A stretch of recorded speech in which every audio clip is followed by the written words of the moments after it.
Hello. I apologize. When I was recording the Navi Shir, my phone rang in the middle with some crank call from Ontario, so for some reason the recording was interrupted. So I'm going to do the second part now.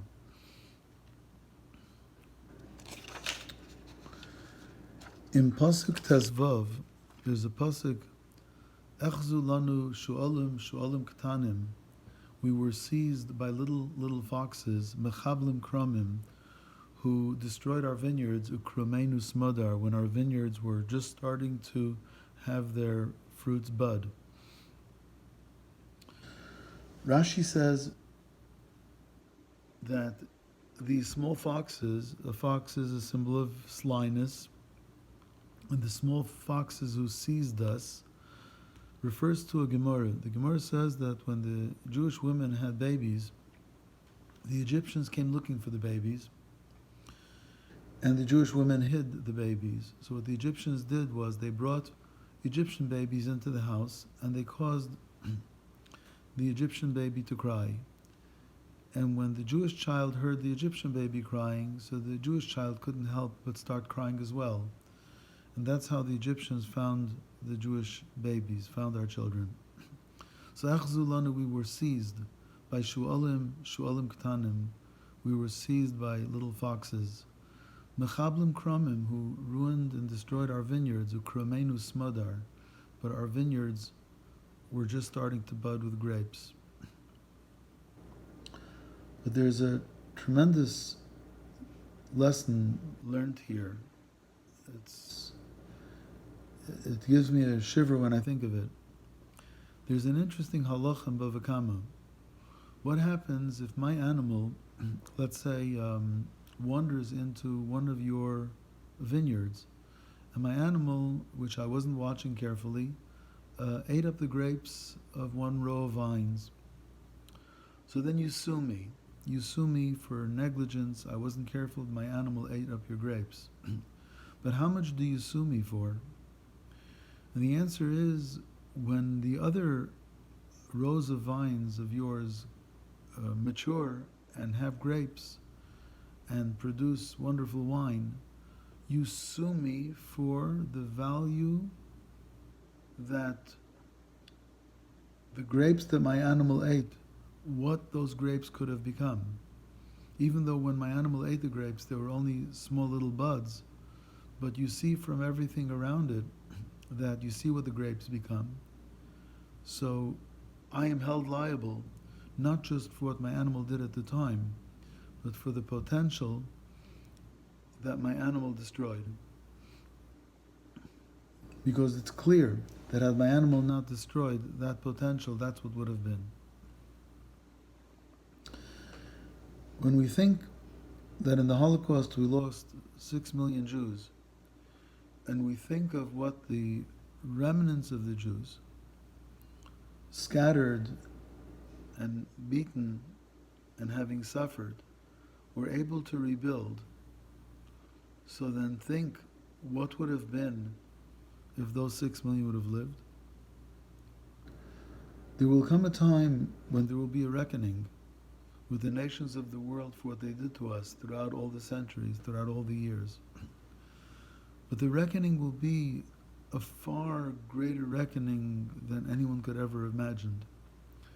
They'll be held responsible for how many Gaonim Mivilna, for how many Rashis, for how many Rambans, for how many Rabbi Akivas, for how many great people, for how many great communities, for how much Torah, for how much good, for how much benefit to a world we could have produced had we not have been harmed by those who hated us. The pasuk says, "Achzu lanu shu'alim ktanim." These small foxes have seized us, and with their slyness they found where our children were. Mechablim kramim, they destroyed our vineyards, but ukramenu smodar, and our vineyards were only babies. They were baby grapes, but their responsibility will be not for the baby grapes, for what those grapes could have been had they matured. Next pasuk Tazayin, Dodi li vani lo, haroa bashashanim. My beloved is to me and I am to him. He grazes me amongst the roses. My beloved is to me and I am to him, the one who grazes me amongst the roses. Rashi says that everything that God needs, he always asks it from me. He only asked me to bring a Korban Pesach. He only asked me to be Mekadesh B'chayris. He asked me to make a Mishkan. He asked me to bring Oilos. He never asked it from anyone else. And I too, I ask only from God and from no one else. What does that mean that God asked from me? Such a deep idea. Once heard that in the Holocaust there were two Jews lying on beds in a bunk bed. One was on top, one was on the bottom. And one of them was very, very thirsty. He was so thirsty, but he just didn't have the strength to get off his cot to go get some water. And he was so thirsty, but he just didn't have the strength to get up. A friend of his, either on the upper cot or the lower cot, knew what the other was feeling. So the other one says to the guy that's thirsty, he says, listen, can you do me a favor? He says, what? He says, I'm very thirsty. I just don't have the strength to get up. Would you be so kind to go out and bring me a cup of water, please? No.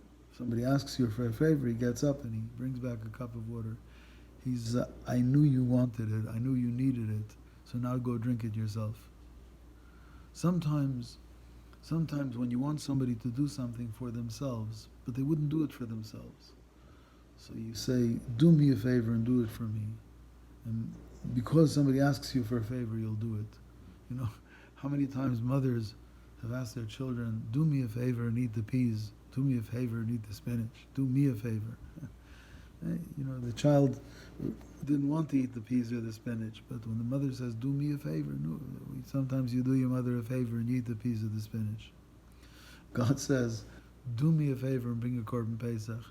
Do me a favor and be Mekadesh B'chayres. Do me a favor, make a Mishkan. Do me a favor and bring a Korban Olam. Does God really need any of those? No. But God says, do me a favor. It motivates us to do it. And then when we do it, it's good for ourselves. But that's Dodi Li. That's how my beloved acts towards me. He acts towards me as if I would be doing something for him. But in the end, everything he asks me to do is for my benefit. And Vani Lo. And I recognize that love from my beloved Hashem, and therefore I am dedicated to him. I don't go anywhere else. I don't have another life-giving supporter but him. And then comes, what a funny line, Haroa Bashoshanim, he grazes me amongst the roses. It sounds odd. Imagine a shepherd has sheep, and the sheep are grazing, they're eating grass. All of a sudden he gathers the sheep together and he starts moving all the sheep to another place. Somebody said to him, excuse me, where are you going? He says, I'm going to take them to the grass over there. He says, but what's over there? You had grass over here.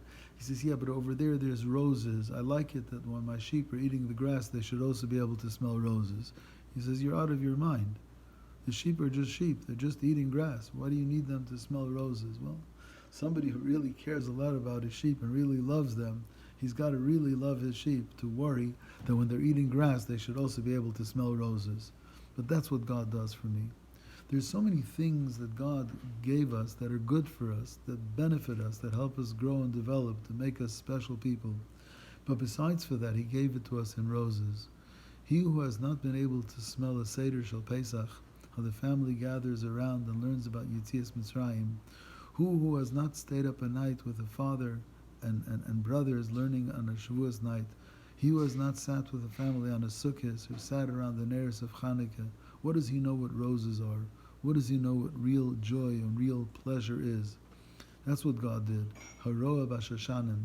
He lets me graze, he lets me eat, but not only do I eat the things that are beneficial to me, useful to me, to help me grow, but he lets me graze amongst the roses. He makes sure that the things he has me do are so beautiful and so enjoyable. But unfortunately, Achi Yafuach Hayom, things were going well, but then Achi Yafuach Hayom, the day became hot, V'nasu Atzlalim, and the shade disappeared.